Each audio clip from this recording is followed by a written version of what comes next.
Moving forward to Genesis 19:1-3, now the two angels came to Sodom in the evening, and Lot was sitting in the gate of Sodom. When Lot saw them, he rose to meet them, and he bowed himself with his face toward the ground. And he said, "Hear now, my lords, please turn into your servant's house and spend the night, and wash your feet, then you may rise early and go on your way." And they said, "No, but we will spend the night in the open square." But he insisted strongly, so they turned into him and entered his house. Then he made them a feast, and baked unleavened bread, and they ate. The scene shifts to Sodom, where Lot, Abraham's nephew, resides. The two angels arrive, and Lot, sitting at the city gate, invites them into his home, offering them hospitality, which mirrors Abraham's actions in the previous chapter. Initially, the angels refuse, stating they will spend the night in the city square, but upon Lot's insistence, they agree and enter his house. These verses highlight Lot's respect and hospitality towards the strangers, mirroring Abraham's actions. This could also be seen as a test for Lot. How he treats these strangers indicates his character and righteousness in a city known for its wickedness. Genesis 19:4-5, now before they lay down, the men of the city, the men of Sodom, both old and young, all the people from every quarter, surrounded the house. And they called to Lot and said to him, "Where are the men who came to you tonight? Bring them out to us that we may know them carnally." However, the men of Sodom surround Lot's house, demanding to know the strangers in a sinful manner. This act is a stark contrast to Lot's respectful treatment of the angels, and provides a glimpse of the wickedness that has brought about the city's impending judgment. Reflect on these events and consider the implications of hospitality, righteousness, and wickedness as seen in the characters of Lot and the men of Sodom. Genesis 19:6-8, so Lot went out to them through the doorway, shut the door behind him, and said, "Please, my brethren, do not do so wickedly. See now, I have two daughters who have not known a man, please, let me bring them out to you, and you may do to them as you wish, only do nothing to these men, since this is the reason they have come under the shadow of my roof." In an attempt to protect his guests, Lot confronts the mob, appealing to them not to behave so wickedly. He even offers his two virgin daughters to them, a deeply troubling proposition by today's standards, but possibly an illustration of the severity of the situation and the cultural emphasis on the responsibility of a host to protect his guests. Genesis 19:9-11, and they said, "Stand back." Then they said, "This one came in to stay here, and he keeps acting as a judge, now we will deal worse with you than with them." So they pressed hard against the man Lot, and came near to break down the door. But the men reached out their hands and pulled Lot into the house with them, and shut the door. And they struck the men who were at the doorway of the house with blindness, both small and great, so that they became weary trying to find the door. The mob responds aggressively, accusing Lot of judging them and threatening to treat him worse than the guests. As they attempt to break down the door, the angels intervene, pulling Lot to safety, and striking the mob with blindness, demonstrating divine intervention in protecting Lot and his household. Reflecting on these passages, consider the escalating tension and conflict between Lot, the angels, and the men of Sodom. It's a dramatic illustration of the sinfulness that has led to Sodom's impending destruction. Genesis 19:12-14, then the men said to Lot, "Have you anyone else here? Son-in-law, your sons, your daughters, and whomever you have in the city, take them out of this place. For we will destroy this place, because the outcry against them has grown great before the face of the Lord, and the Lord has sent us to destroy it." So Lot went out and spoke to his sons-in-law, who had married his daughters, and said, "Get up, get out of this place, for the Lord will destroy this city." But to his sons-in-law he seemed to be joking. The angels reveal their mission to Lot, telling him to gather his family and anyone else belonging to him, as they are to destroy the city due to its wickedness. Lot, taking this message, goes to his sons-in-law but is met with disbelief, as they think he's joking.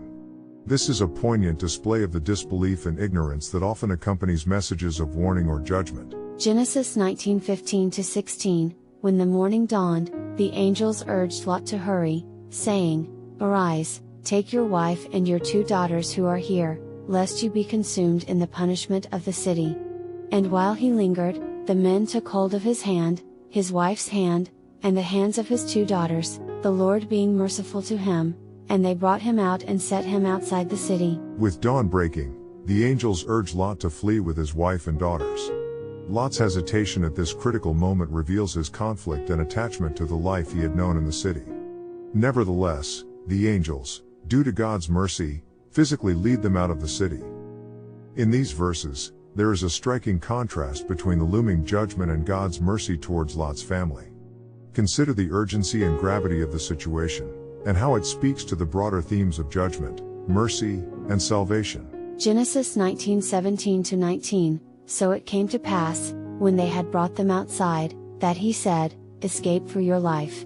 Do not look behind you nor stay anywhere in the plain, escape to the mountains, lest you be destroyed." Then Lot said to them, "Please, no, my lords. Indeed, your servant has found favor in your sight, and you have increased your mercy which you have shown me by saving my life, but I cannot escape to the mountains, lest some evil overtake me and I die." The angels instruct Lot and his family to flee to the mountains and not look back. Lot pleads with the angels to let him flee to a nearby city instead, fearing that he would not reach the mountains in time. Lot's fear demonstrates the natural human fear of change and unknown circumstances, even in the face of divine direction. Genesis 19:20-21. See now, this city is near enough to flee to, and it is a little one, please let me escape there, is it not a little one? And my soul shall live. And he said to him, See, I have favored you concerning this thing also, in that I have not overthrown this city for which you have spoken. Lot proposes fleeing to a smaller, nearby city instead. The angel grants Lot's request, showing divine mercy once again. This passage reinforces the theme of divine grace even in the midst of impending judgment. Reflecting on these verses, consider the tension between divine judgment and mercy, as well as Lot's struggle with fear and change in the face of destruction. It's a compelling exploration of human reaction in the face of divine intervention and judgment. Genesis 19:22-23. Hurry, escape there. For I cannot do anything until you arrive there. Therefore the name of the city was called Zoar. The sun had risen upon the earth when Lot entered Zoar. The angel instructs Lot to hurry to the small city, Zoar. This city was initially slated for destruction, but due to Lot's plea, it is spared. The angel also explains that the destruction of Sodom and Gomorrah can't commence until Lot reaches safety in Zoar, highlighting God's mercy and preserving Lot's life. Genesis 19:24-26. Then the Lord rained brimstone and fire on Sodom and Gomorrah, from the Lord out of the heavens.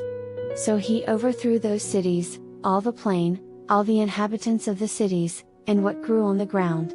But his wife looked back behind him, and she became a pillar of salt. With Lot safe, the Lord then sends down a catastrophic rain of fire and brimstone, completely destroying the cities of Sodom and Gomorrah, their inhabitants, and even the vegetation of the land.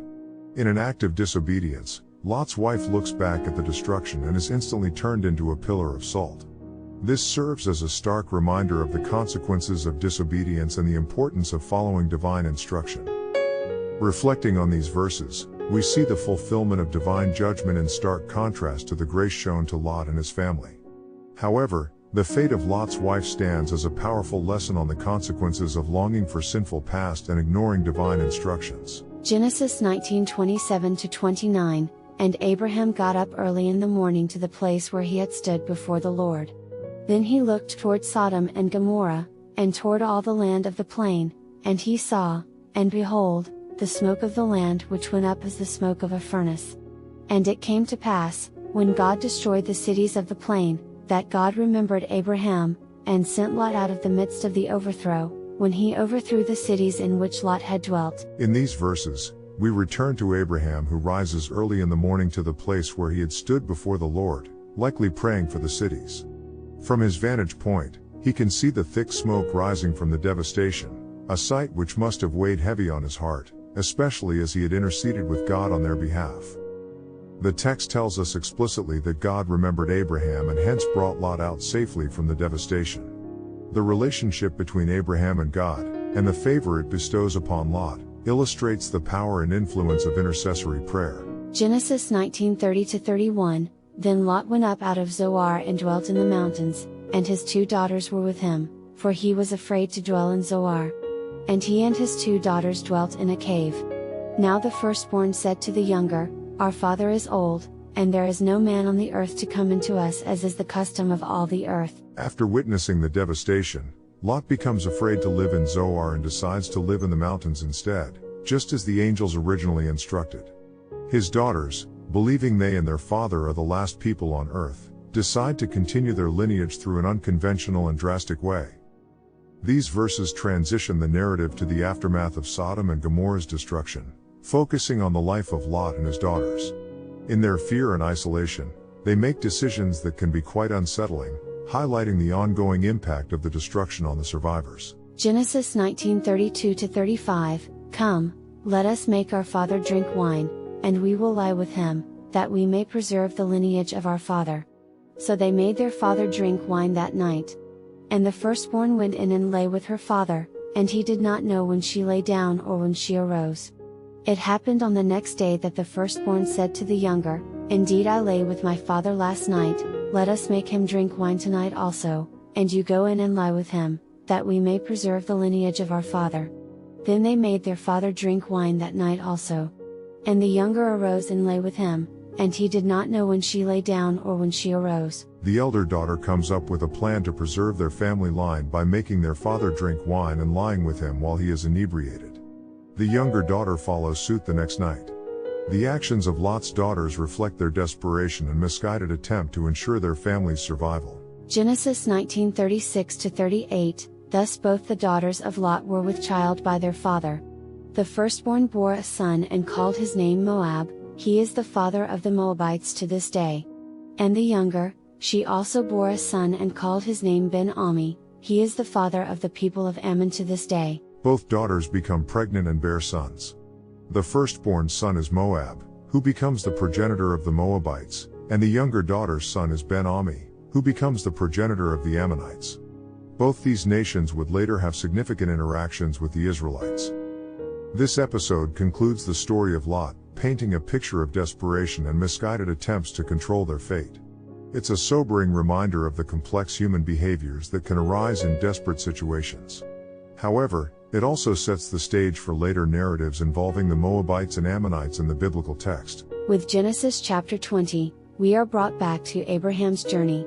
Genesis 21, And Abraham journeyed from there to the south, and dwelt between Kadesh and Shur, and stayed in Gerar. Abraham continues his nomadic life, moving southward and dwelling in a region between Kadesh and Shur, finally settling in Gerar. This territory was ruled by Abimelech, a title given to Philistine rulers. Genesis 22, And Abraham said of Sarah his wife, She is my sister.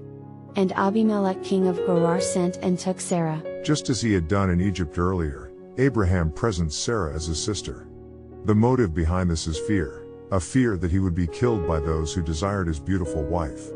Unfortunately, this deception leads to Abimelech, the king of Gerar, taking Sarah into his house. Genesis 23, But God came to Abimelech in a dream by night, and said to him, Indeed you are a dead man because of the woman whom you have taken, for she is a man's wife. Here, God intervenes to prevent Abimelech from unknowingly committing a grave sin. God communicates with Abimelech through a dream, a common method of divine communication in biblical times. This interaction suggests that God is not only concerned with the covenantal family but also upholds moral standards for all. Genesis 24-5, But Abimelech had not come near her, and he said, Lord, will you slay a righteous nation also? Did he not say to me, She is my sister? And she, even she herself said, He is my brother. In the integrity of my heart and innocence of my hands I have done this. Abimelech pleads his innocence, arguing that he had been deceived by Abraham and Sarah, and had acted in good faith. This is a powerful reminder of the unintended consequences of deception, as well as God's commitment to justice. We'll continue the exploration of this intriguing narrative in the next verses. Genesis 26-7, And God said to him in a dream, Yes, I know that you did this in the integrity of your heart. For I also withheld you from sinning against me, therefore I did not let you touch her. Now therefore, restore the man's wife, for he is a prophet, and he will pray for you and you shall live.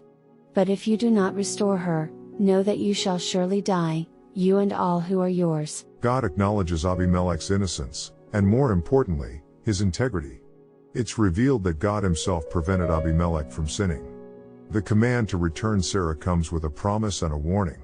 If Abimelech returns Sarah, Abraham, identified as a prophet, will pray for him, ensuring his survival. If he does not, death awaits him and his household. Genesis 28-9. So Abimelech rose early in the morning, called all his servants, and told all these things in their hearing, and the men were very much afraid. And Abimelech called Abraham and said, What have you done to us? How have I offended you, that you have brought on me and on my kingdom a great sin? You have done deeds to me that ought not to be done. Abimelech immediately communicates this dream to his servants, and everyone is filled with fear. He then confronts Abraham, questioning him about his actions and the risk they pose not only to him personally, but to his entire kingdom. This encounter displays Abimelech's integrity and his sense of justice. Reflect on the dynamics of these verses, God's intervention, the theme of integrity, and the consequences of deceit.